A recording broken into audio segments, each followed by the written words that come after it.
So obviously, I mean, it's a Facebook game. It's be available on Facebook. So and it's free to play. So how will the gameplay mechanics and the social side of it kind of come together?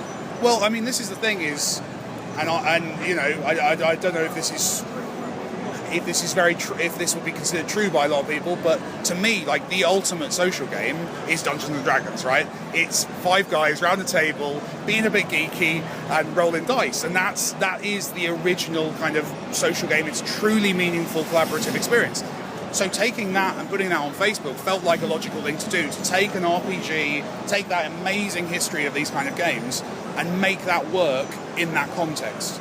So making a game where where we use the RPG mechanics, where we make meaningful social interaction. The fact that it's actually real-time cooperation, that you can call up your mates, go, I'm surrounded by kobolds, could you come and fight with me?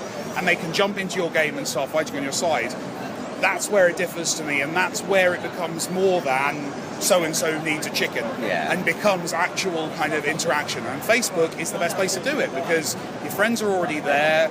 The multiplayer side of it is so open that we can build something this complex on top of it. And they're getting very good with their notification system. It's not this horrible wall posting anymore. These are actually stats, achievements, aggregations of data, which players love. I can give you information in the game. I can say, what was your favourite sword last week? I can say, so-and-so loves killing this kind of monster. And you can immediately have these really meaningful interactions and really meaningful, meaty gamer information, which actually means something to you. Well, it was very much from us. We're a big fan of fantasy RPGs, and it felt like something that was kind of under-delivered on Facebook. So we're part of Shine Group. We were kind of starting to play with, what should we do fantasy-wise, researching, different stuff. And then we realised that we have one of the biggest properties in fantasy, Merlin, which has this enormous audience. And this enormous audience of people who wouldn't necessarily go to, an Elder Scrolls or a D&D game with their friends.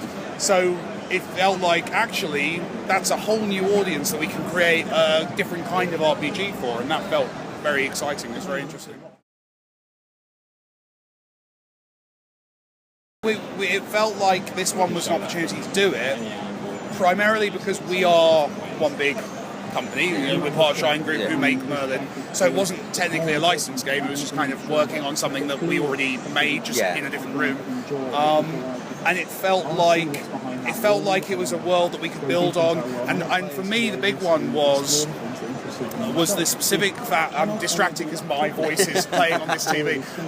The specific one for me was taking that world, like the licensed games, the games set in existing universes that I like are the ones where you don't play as the main character, you play in that universe. They expand the universe, and I get to be me in that world and decide how I would react with those situations and those characters.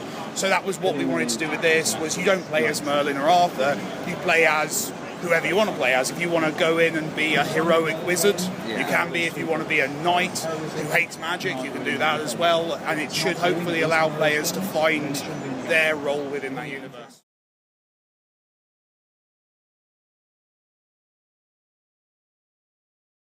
It was an interesting one because I came into social games about a year and a half ago, and the immediate reaction of a traditional, because I come from kind of a console development background, I do some indie stuff as well, my immediate reaction to the social space was, this sucks and I want to change everything. And I think a lot of game developers do that. You see that in a lot of games made by traditional game developers in this space.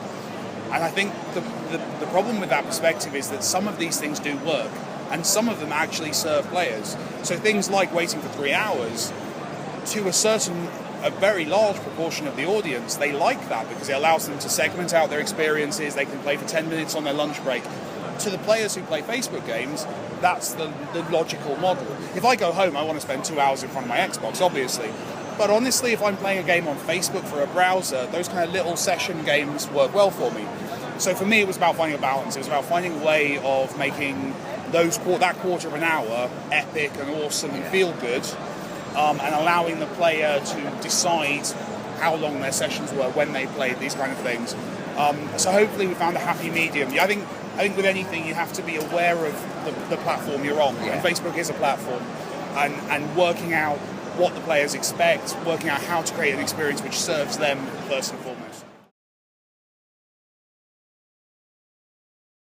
I think it's one model, right? Because there's a lot of people saying, everything's going to be free to play, and that's rubbish. It's never going to be the case. I'm always going to want to go to the shop, pay 40 quid, and have a massive, expensive, expansive experience for hours on end. I don't think free to play is the only model.